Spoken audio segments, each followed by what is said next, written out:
नमस्कार विद्यार्थी मित्रांनो, टिकर मराठी सरळ सेवा भरती 2025 या यूट्यूब चॅनलवर मी जितेंद्र अमृतकर पुन्हा आपल्या सर्वांचं एकदा स्वागत करतो।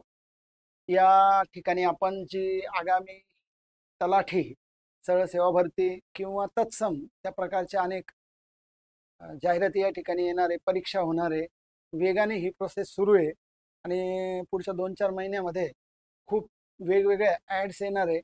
या सगळ्यांची एकत्रित तयारी इंग्रजी विषयाची व्हावी याच्याकरता आपण गेल्या काही दिवसांपासून रोज रात्री 8 वाजता या ठिकाणी इंग्लिशचे लेक्चर्स टाकतोय। तुम्ही त्याला कमेंट्सही आता करायला लागलेले आहे, व्हिडिओ वॉच होण्याचं प्रमाण तुमचं वाढलं आहे, सो थँक्यू फॉर दॅट। या सेक्शनमध्ये 23 नंबरच्या लेक्चरमध्ये आपण स्पॉट द एरर पार्ट 3, आता याच्या मागच्या लेक्चरमध्ये म्हणजे 22 नंबरच्या याच्यामध्ये आपण स्पॉट द एरर चे 15 प्रश्न डिस्कस केले होते। आताही 15 प्रश्नांचा आपण टार्गेट ठेवतोय। तर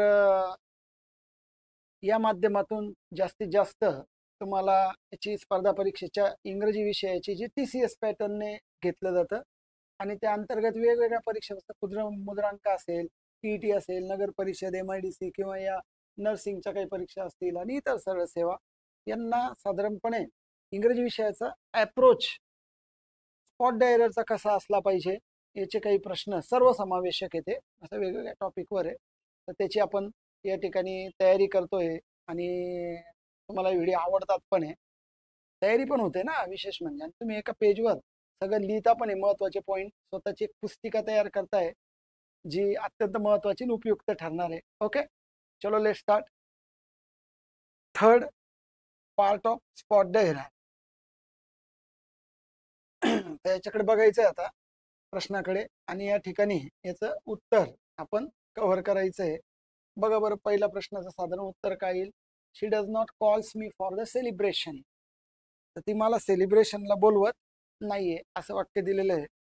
ह्या वाक्यात जर तुम्ही पाहिलं तुम्हाला काय लक्षात येते बघा, शी डज नॉट कॉल्स। आता रूल काय लक्षात ठेवायचं आहे बघा, डू नॉट, डज नॉट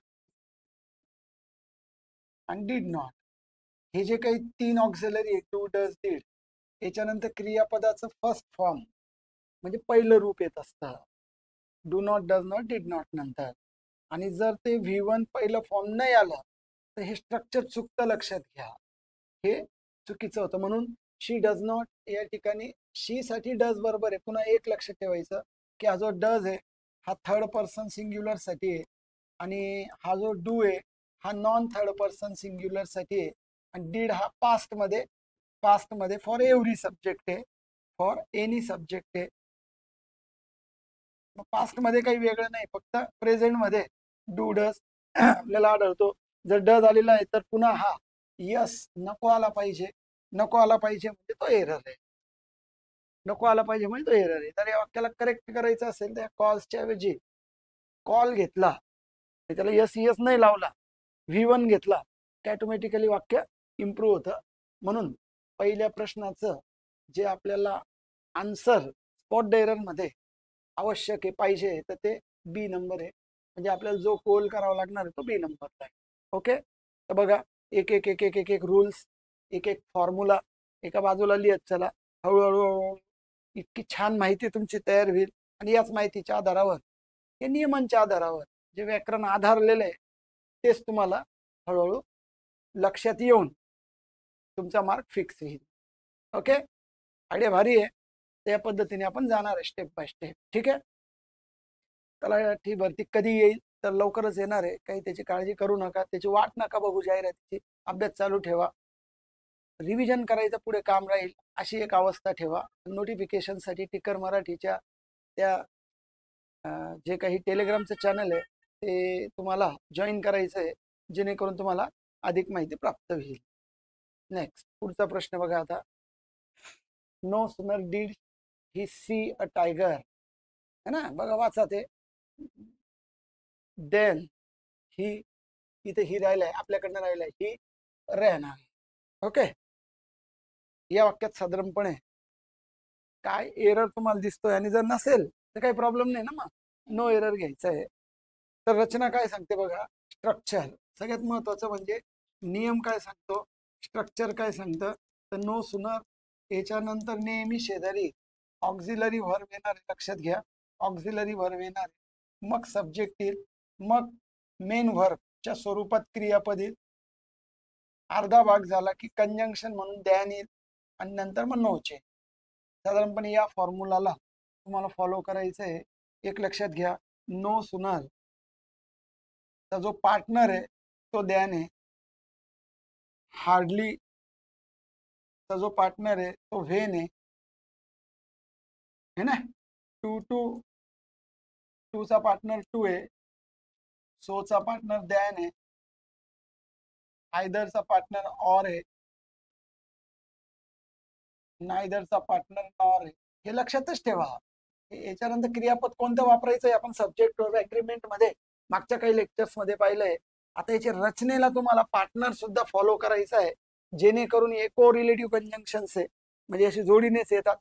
तर तुम्ही पाहिलं असेल इथं तर नो सुनानंतर डीड बरोबर आहे, ही बरोबर आहे, सी बरोबर आहे, पण या ठिकाणी दे दिसतोय का तुम्हाला देन. हा तुम्हाला लगेच आयडेंटिफाय करता आला पाहिजे. हा देन नको आहे, हा एरर आहे. म्हणजे देनच्या ऐवजी आपल्याला दॅन पाहिजे. So no sooner than. Hardly when. हार्डलीला स्केअर्सली पण म्हणता बघा. काही ठिकाणी स्केअर्सली पण शब्द वापरला जातो किंवा स्कार्सली शब्द वापरला जातो. एकच आहे, एखादी क्रिया होते न होते तोच. तर या पद्धतीने तुम्ही हा सेक्शन कव्हर करू शकता आहे. ठीक आहे. त्यामुळे याचं उत्तर द्यायचं असेल तर सी नंबर. तो प्रश्न दुसऱ्याचं उत्तर हे सी नंबरचं कव्हर केलं आणि त्याच्या पाठीमागे सगळं लक्षात ठेवलं आणि पुन्हा असंच साधारण दिसलं की तुम्हाला आयडेंटिफाय करता येणार आहे. सो थेंबे थेंबे तळे साचे रूल्स तयार करून करून करून एक स्वतःचा मस्तपैकी पाठ तयार करा, वहीत लिहा. भारी होईल विद्यार्थी मित्रांनो. म्हणजे तुम्ही कराल ना स्वतः, दुसरा तुम्हाला तयार करून देईल त्याच्यापेक्षा, तर ते स्वतः तयार केलेलं तुम्हाला हे जास्त आठवतं परीक्षेला. काय वाटतं तुम्हाला याच्यावर? तुमचं मत मला सांगा, की स्वतः तयार केलेलं तुम्हाला जास्त वेळ आठवेल का कोणी रेडीमेड तयार करून दिलेलं आठवेल? बघा, तुम्ही स्वतः लिहा, त्याचे फॉर्म्युला रिकॉल मेमोराईज करण्याचा प्रयत्न करा. याच्यातून अजून स्वतःचं काही वेगळं तयार करता येईल, तुमचं स्वतःचं असेल. ठीक आहे. Note making, note taking, chart, pie chart, flow chart, T diagram करा, मस्त करा. एक स्वतःचं छान विश्व असतं एक स्वतःचं आपलं, असं स्वतःच्या नोट्स असतं. जशी आपली अंडरस्टँडिंग वाढते तसं आपलं एक स्वतःचं पण एक क्रिएटिव्हिटी तयार होते, जी भावी अधिकारी असलेल्या व्यक्तीकडे असायला पाहिजे. आहे तुमच्याकडे, ती फक्त बाहेर आली पाहिजे. विद्यार्थी मित्रांनो, सुंदर अभ्यास करताय तुम्ही, जी तोड मेहनत करताय. या मेहनतीला योग्य फळ एक दिवस येणार आहे. फक्त सातत्य कायम ठेवा आणि योग्य मार्गदर्शन त्या ठिकाणी मिळवा. चला नेक्स्ट. या प्रश्नाकडे साधारणपणे कशा पद्धतीने पाहाल बघा. उत्तर टाकू शकता तुम्हाला जर आन्सर टाकायचा असेल सर या प्रश्नाचं उत्तर हे 100% टाका, काहीच प्रॉब्लेम नाही. बघा, the boys entered into the class, हा पेअर चुकीचा आहे. बघा, एंटर नंतर प्रवेश करणे, एंटर नंतर प्रवेश करणे यासाठी इन किंवा इन टू वापरू नये. म्हणजे enter into hall, enter into class हे चुकीचं आहे. तुम्ही असं म्हणू शकता, शी केम, शी रश्ड, असं म्हणून तुम्ही इन टू वापरू शकताय, कारण त्याला गती आहे. She came into the class, बरोबर. ही एक गोष्ट लक्षात ठेवा. आणि एंटर प्लस इन टू तुम्हाला वापरता येईल जर इकडे डील, इकडे कॉरल है ना, डिस्प्यूट, ॲग्रीमेंट असे जर शब्द असतील, म्हणजे फिजिकली एंटर न करणे अशा अर्थाने जर दुसरे शब्द असतील डील, कॉरल वगैरे, तर एंटर नंतर इन टू अलाउड आहे. पण फिजिकली एंटर होत आहे, कारण एंटरचे मध्ये इन टू हा इनबिल्ट आहे, अगोदरच आहे. मग त्याच्यामुळे तो एक्सेस होतो इथे, म्हणजे तो नको आहे. तो घेतला तर मग enter into the class ही फ्रेज चुकीची, लक्षात घ्या. हा त्याच्या पाठीमागचा पार्ट लक्षात घ्या. अत्यंत इंटरेस्टेड होतं हे जेव्हा हे तुम्हाला समजतं आणि बरोबर आयडेंटिफाय करता येतं, बरोबर स्कोर वाढत जातो डे बाय डे तुमच्या मॅच्युरिटीमध्ये, अंडरस्टँडिंगमध्ये. मॅच्युरिटी तेव्हाच येईल विद्यार्थी मित्रांनो, जेव्हा तुमचे रूल्स तुमच्या लक्षात राहतील आणि लक्षात राहण्याच्या अगोदर ते समजतील, मग लक्षात राहतील आणि मग रिवाइज करून रिकॉल होईल. बरोबर सिस्टम घडतंय, एकदम योग्य पद्धतीने होणार आहे. ठीक आहे. तर बघा तुम्हाला या ठिकाणी बी नंबरच्या सेक्शनकडे प्रश्न तिसऱ्यासाठी जायला लागेल, एरर साठी. इंटू नको होता, इन पण नाही बरं का, इन नाही इंटू नाही, डायरेक्ट एंटर द क्लास असं त्याचं जस्टिफिकेशन होतं. हा, मागच्या वेळेला आपण अमंग आणि बिटवीन वर चर्चा करतोय. अमंगचा वापर आपण 2 पेक्षा जास्त साठी पाहिला आहे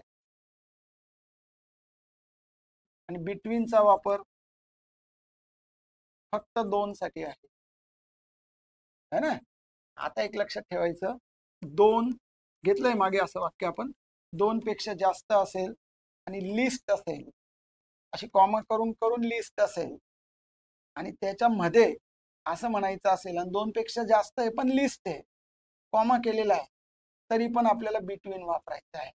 so she standing among Manisha, Sarita, Harish and Ganesh. 4 लोक दिलेले आहे पण यादी करून दिलेली आहे आणि या चारींच्या मध्ये 2 पेक्षा जास्त झाले तर मग अमंग वापरता येणं योग्य असं वाटेल. पण ती जर लिस्ट असेल तर नियमाप्रमाणे मात्र बिटवीनच या ठिकाणी करेक्ट आहे. तो अमंगच्या ऐवजी या ठिकाणी आपल्याला बिटवीन वापरावं लागेल. हा नियम लक्षात घ्या की 2 पेक्षा जास्त असतील तर नाही, 2 साठी तर बिटवीन आहे, 2 पेक्षा जास्त असेल तर अमंग आहे, पण 2 पेक्षा जास्त पण लिस्ट येतं बिटवीन. तो एक हटके नियम आपल्याला या ठिकाणी आयडेंटिफाय करायला लागेल. म्हणून आपली जी चुकी ती अमंग मध्ये आहे, त्याच्या बिटवीन पाहिजे होता. बिटवीन असता तर वाक्य करेक्ट झालं असतं, पण आपल्याला करेक्ट दिलेलंच नाही, आपल्याला एरर फाइंड आउट करायचं आहे म्हणून बी नंबर घ्यायला लागेल. प्रश्न चौथ्याचं उत्तर हे बी नंबरचं अपेक्षित आहे. ओके, चलो येतं लक्षात एक एक एक एक एक एक म्हणजे जेवढा नियम तुम्ही डीप जाल ना तेवढं तुम्हाला ज्ञान असतं असं लक्षात येईल. म्हणून ट्रिक सोबतच बेसिक नॉलेज पण तुम्ही मिळवण्याचा प्रयत्न करा. चला, विशाखा इज स्टँडिंग. पुन्हा एकदा अमंग बिटवीन वर आपण म्हणजे हा पुन्हा पुन्हा असे प्रश्न घेऊन ना हा टॉपिकच क्लिअर करण्याचा आपला विचार आहे. आणि तशा याच्यावर मग कुठलाही प्रश्न आला तर साधारणपणे मॅटर कव्हर होऊन जातं. तिथे बिटवीन वापरला आहे बघा. बिटवीनचा अर्थ असतो दोघांमध्ये. Vishakha is standing between Mr and Mrs Swami. Mr and Mrs Swami म्हणजे किती लोक झाले, 2 व्यक्ती झालेले आहे बघा. तो मिस्टर स्वामी एका बाजूला आहे, मिसेस स्वामी, स्वामी आडनाव आहे, या ठिकाणी एक वेगळी व्यक्ती आहे आणि या दोघांच्या मध्ये कोण आहे तर विशाखा आहे. एक्झॅक्ट 2 जणांच्या मध्ये असेल तर बिटवीन वापरणं हे अगदी योग्य आहे. बिटवीन दिलेलं आहे, तर बिटवीन मध्ये तुम्हाला एरर फाइंड आउट करायचं आहे. नाही, शी स्टँडिंग बिटवीन, एरर नाही, आता हे करेक्ट झालं. तर मग she standing between Mr and Mrs, no error, correct, बरोबर दिलेलं आहे. ठीक आहे ना, मग बरोबर पण असू शकतं ना. नाही तर मग अशी मानसिकता तयार होईल, एरर एरर म्हणजे एररच एररच. हा, नो एरर पण वाक्य असू शकतं. If the sentence is entirely correct, the sentence entirely correct आहे, that is why between is correct and there is no problem or no error in any part of the given sentence. If there is no error in the entire sentence, it means that it is totally correct. And you have to select the last option, that is no error, no correction. No error बऱ्याच वेळेला त्या पद्धतीने आपल्याला या ठिकाणी घ्यायचं आहे last D number. So question 5 च्या आन्सर साठी आपल्याला लास्टच्या पर्यायाला म्हणजे नो एररला जायला. ओके, चला नेक्स्ट. पुढे पाहता, one should take care of his family. हा, मागे पण गेलंय बघा. मुद्दाम या गोष्टीला मी हॅमर करतोय, मागचे रूल तुम्हाला आठवतोय बघा. असं वाक्य पाहिल्याबरोबर पण एक आता हळू काय लक्षात येईल माहितीये का विद्यार्थी मित्रांनो, या प्रश्नातून प्रश्न विचारणारा आपल्याला काय विचारण्याचा प्रयत्न करतोय, काय दाखवण्याचा प्रयत्न करतोय असं पण लक्षात येईल. म्हणजे असा प्रश्न विचारण्याचा उद्देश साधारण काय आहे पटकन तुमच्या लक्षात येईल. त्या ठिकाणी बघा, वन असेल तर वनची षष्टी आणि नंतर मग इच, आयदर, आठवतंय सगळे असं, नायदर, हे प्रोनाउन्स आहे, समवन, समबडी, एनीवन, एनीबडी, या सगळ्यांची षष्टी पॉझेसिव्ह केस, चाचीचे पॉझेसिव्ह केस, ज्याला चाचीचे किंवा पॉझेसिव्ह केस म्हणतात, मालकी हक्क म्हणतात. आणि सगळं दाखवण्याकरता वनची षष्टी ही वन्स, तर इथे दिलेले one should take care of his family in troubles. In his फॅमिलीच्या ऐवजी काय पाहिजे आपल्याला, वन्सची वंश षष्टी पाहिजे, म्हणून त्याच्यामध्ये एरर पकडायचं आपल्याला. हे पुढच्या प्रश्नाचं कदाचित असेल, ठीक आहे, त्याच्याकडे दुर्लक्ष करूया. तर मग वन शुडला आपण टेक केअरला आपण ए म्हणा, ऑफ हिज फॅमिलीला बी म्हणा, इन ट्रबल्सला सी म्हणा आणि नो एररला डी म्हणा. कशाला गोल कराल मला सांगा. चला राईट डाऊन, याच्यामध्ये कमेंट बॉक्समध्ये उत्तर टाका. 6 नंबरच्या प्रश्नाला कशामध्ये आपण कन्वर्ट कराल, म्हणजे उत्तर कशात टाकाल, तर हिज फॅमिली म्हणजे बी नंबरला. करेक्ट, ठीक आहे. हा, हे आपण पुढच्या याच्यातला असेल ते, ठीक आहे. चला, बी नंबरचा आन्सर फायनल करा 6 नंबरचा. नेक्स्ट.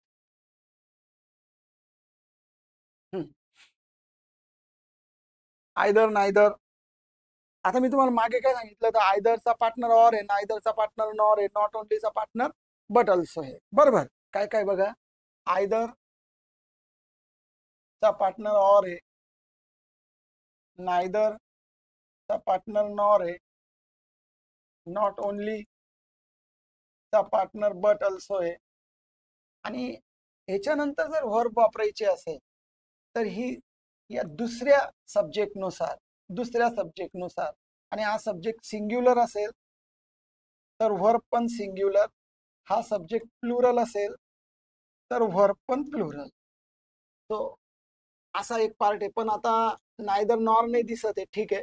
तर either of them, either neither जर सुरुवातीला येत असेल तर येणारी वर्ब सिंग्युलर असते. सो हा एक वेगळा नियम पण एक लक्षात ठेवा. आणि आयदर नायदर नंतर येणारी वर्ब सिंग्युलर असते, हा पण एक नियम लक्षात ठेवा.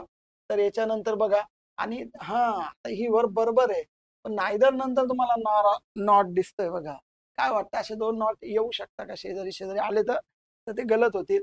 मुळामध्ये जे काही शब्द आहेत बघा, कोणते कोणते, नायदर है ना, नॉट, नेव्हर, हे जे सगळे शब्द आहे, नो आणि प्लस जर नॉट येत असेल, हे डबल निगेटिव्ह झालं ना, असं चुकीचं होतं.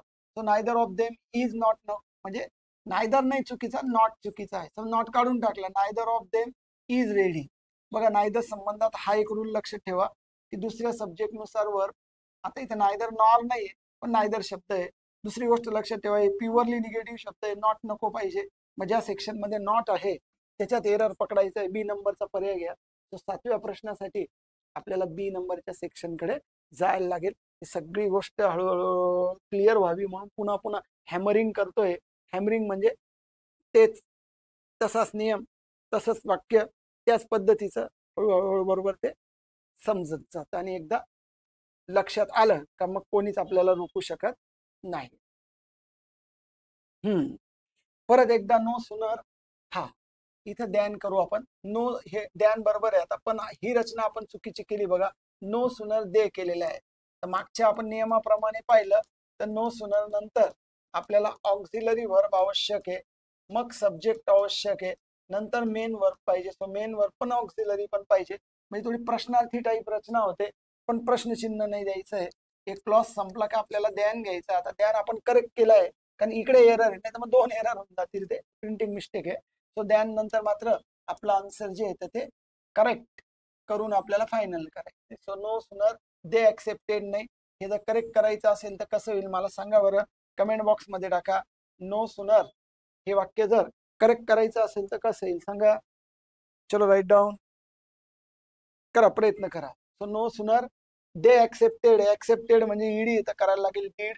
नो सुनर डीड दे आणि ऍक्सेप्टचा V1 वापरायचा आहे, ऍक्सेप्ट, डीड दे ऍक्सेप्ट, ही करेक्ट रचना आहे. मग जो प्रॉब्लेम येतोय तो नो सुनर दे मध्ये आहे. नो सुनर दे ऍक्सेप्टेड, हा ध्यान करू आपण म्हणजे क्लिअर होईल. ऍक्सेप्टेड पण इकडे घेऊ म्हणजे मग इकडे चुकीचं आपल्याला करता येईल. No sooner did they accept असं करू म्हणजे मग एरर आपण ए मध्ये दाखवू. म्हणजे व्यवस्थित बघा एरर कुठल्या पार्ट मध्ये आपल्याला फाइंड आउट करता येऊ शकतोय. सो क्वेश्चन 8 चं जे आन्सर आहे एरर, तर आपण ते ए मध्ये कन्सिडर करू. का no sooner did they accept अशा पद्धतीने पाहिजे. ठीक आहे. चला नेक्स्ट पुढचा प्रश्न बघा. आता हार्डली हॅड, हा, हार्डली हेड च पार्टनर मागे बोललोय आपण. एस सून, हे बघा पटकन लक्षात ठेवायचं आहे. एस सून हे झाला तर इकडे कॉमा असतो. नो सुनर आला इकडे देन असतो. हार्डली व्हेन आला म्हणजे हार्डली आला इकडे व्हेन असतो. मग हार्डली हेड, हेड नंतर सब्जेक्ट, पेड V3 करेक्ट आहे. द बिल्स करेक्ट आहे. हे नाही करेक्ट, व्हाईल नको, व्हाईलची जागा व्हेन नाही घेऊ शकत, लक्षात घ्या. व्हाईल नको, आपल्याला व्हेनच पाहिजे. 2 नंबरचा आन्सर पट्टदिशी तुम्हाला जर लक्षात येत असेल 9 नंबरच्या प्रश्नाचं, तर पटकन गोल करायचं आणि पुढे जायचंय. कारण की काही प्रश्नांना जर आपल्याला सोडवायला वेळ लागतोय, तर काही प्रश्न आपले पटकन पण होणं या ठिकाणी अपेक्षित आहे. तर पटकन होणाऱ्या प्रश्नांमध्ये असं जर तुम्ही व्यवस्थित नोटीस करू शकलात तर काम सोपं होईल. आणि पुढच्या भागामध्ये सिंपल पास्ट असतो, त्याच्यामुळे मग बाकीचा सगळा पार्ट हा करेक्ट आहे. ओके, तर बघा म्हणजे प्रश्न बघताना काय नोटीस करायचंय, काय आयडेंटिफाय करायचंय, आपल्याला प्रश्न विचारणारा व्यक्ती याच्यातून काय हिंट देतोय, कुठे इशारा करतोय, असं जर तुम्हाला स्टेप बाय स्टेप लक्षात आलं तर काम नक्की सोपं व्हायला मदत होईल, है ना. या पद्धतीने आपण करण्याचा असं प्रयत्न करा किंवा लक्षात ठेवण्याचा प्रयत्न करा. Okay, next. हा, हे मागे सांगितलं तर बघा, आयदर ऑर म्हणजे एका विशिष्ट पॉइंट्सवर, नियमांवर एक 3-4 नियम आहे ज्याच्यावर पुन्हा पुन्हा पुन्हा प्रश्न आपण विचारतोय, जे अत्यंत महत्वाचे. पुन्हा प्रश्नांवर विचारून रिवाइज करून करून करून करून खूप भारूड भरती न घेता आपण एक विशिष्ट प्रकारच्या प्रश्नांना टार्गेट करतोय. आणि नंतर मग शेवटचे जे काही 2 लेक्चर्स असणार आहे 29-30 नंबरचे, म्हणजे सध्या 30ची सिरीज आहे, ती पुढे वाढणार आहे. आणि नंतर त्याच्यामध्ये एक्झॅक्ट आपण तलाठी भरतीला PYQ डिस्कस करणार आहे. बघा मग या पद्धतीने एक सुंदर तुम्हाला अभ्यास झाल्याचं जाणवेल. परंतु मग त्याच्यापूर्वी या काही गोष्टी ज्या आहेत या क्लिअर होण्याकरता विशिष्ट प्रकारचे उदाहरणं मुद्दाम रिपीट करतोय. अर्थात सेम नाही आहे त्याच्यामध्ये, आपण करते बदलून देतोय. आणि जो काही मुलांचा गोंधळ आहे की या पद्धतीने आयदर ऑर, आयदर नुसता आला तर क्रियापद कशी वापरायची, आयदर ऑर नंतर कोणती क्रियापद वापरायची, हे बऱ्याच वेळेला विद्यार्थ्यांना लक्षात येत नाही. हा सब्जेक्ट वर्ब ॲग्रीमेंटशी रिलेटेड अत्यंत एक महत्वाचा टॉपिक समजला जातो. तर या महत्वाच्या टॉपिकशी संबंधित आयदर ऑर ने जोडलेल्या 2 सब्जेक्ट नंतर येणारी वर्ब दुसऱ्या सब्जेक्ट नुसार येते. मग काही नका वाटतं आयदर ऑर म्हणजे 2 येतो, नायदर नॉर म्हणजे 2 आहे, नॉट ओनली बट ऑल्सो म्हणजे 2, ते अनेक वचनाकडे जातात, हे योग्य वाटतं. पण ऍक्च्युली आयदर आणि ऑर नंतर येणाऱ्या सेकंड सब्जेक्ट नुसार घ्यायची. सेकंड सब्जेक्ट आय आहे तर आपल्याला जो ऍग्रीमेंट तो एम शी करायचा आहे. आणि आयदर ऑर म्हणजे 2 पैकी 1 असा अर्थ होतो. ही एक गोष्ट वेगळी लक्षात ठेवायची. तर नियमच आपल्याला पाहावा लागेल ना. आपल्याला असं काही मला वाटतं बा असं थोडी चालणार आहे काही. त्याच्या नियमाप्रमाणे फॉलो करताना तुम्हाला आर मध्ये एरर सापडायला पाहिजे. Either you or I are responsible नको पाहिजे. एम हा एग्रीमेंट आहे जो आपल्याला फॉलो करायचा आहे. हा एग्रीमेंट जो दाखवला आहे तो चुकीचा आहे. म्हणून प्रश्न 10 नंबरचं जर आन्सर फायनल करायचं असेल तर C नंबर. ओके, येतंय लक्षामध्ये, है ना. बघा हळूहळू step by step by step by step येऊन जाईल लक्षात. प्रयत्न चालू ठेवायचा. ठीक आहे, नेक्स्ट. बघा एरर आहे याच्यामध्ये, शोधण्याचा प्रयत्न करा आणि टाका मला आन्सर की सर 11 नंबरच्या प्रश्नाचं उत्तर हे वाटतंय. बघा याच्यात या शब्दाला नोटीस करा तुम्ही. हा पास्ट इंडिकेटर आहे बघा. याला मी पास्ट इंडिकेटर या पद्धतीने तुम्हाला लक्षात ठेवायला लागेल. पास्ट इंडिकेटर आहे. मग अशा वाक्याचा जो टेन्स आहे हा कुठेतरी पास्ट आणि जर सिंपल पास्ट असा पण तुम्ही विचार केला तरी चालणार आहे. टाका उत्तर, जमेल तुम्हाला, करा प्रयत्न करा. कमेंट बॉक्स मध्ये 11 नंबरच्या प्रश्नाचं उत्तर टाका. हा आन्सर कोड आहे बघा.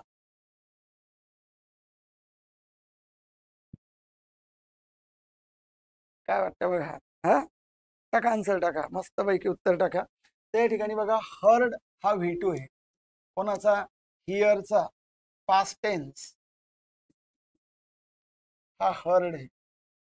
मग I do not like the statement which I heard yesterday. जे मी काल, हा उत्तर टाकता येतो, व्हेरी नाईस. काल जे मी एक स्टेटमेंट ऐकलं ते मला, आता बघा डू नॉटचं टेन्स मला सांगण्याचा प्रयत्न करा. डू आणि डज नॉट याचा टेन्स कोणता आहे, प्रेझेंट का पास्ट? तर प्रेझेंट आहे. आणि पुढच्या उर्वरित भागात टेन्स कोणता आहे, पास्ट आहे. मग एरर कशात आहे, पहिल्या भागात आहे. मला सांगा डू आणि डज चा जर पास्ट केला तर काय येतं, डू आणि डज चा पास्ट काय होतो ते मला सांगा, म्हणजे पटकन तुम्हाला लक्षात येईल का एरर हा डू नॉट मध्ये. कारण की मग हा एग्रीमेंट होत नाही, हा पास्ट टेन्स आहे, हा पास्ट टेन्स आहे आणि हा प्रेझेंट आहे.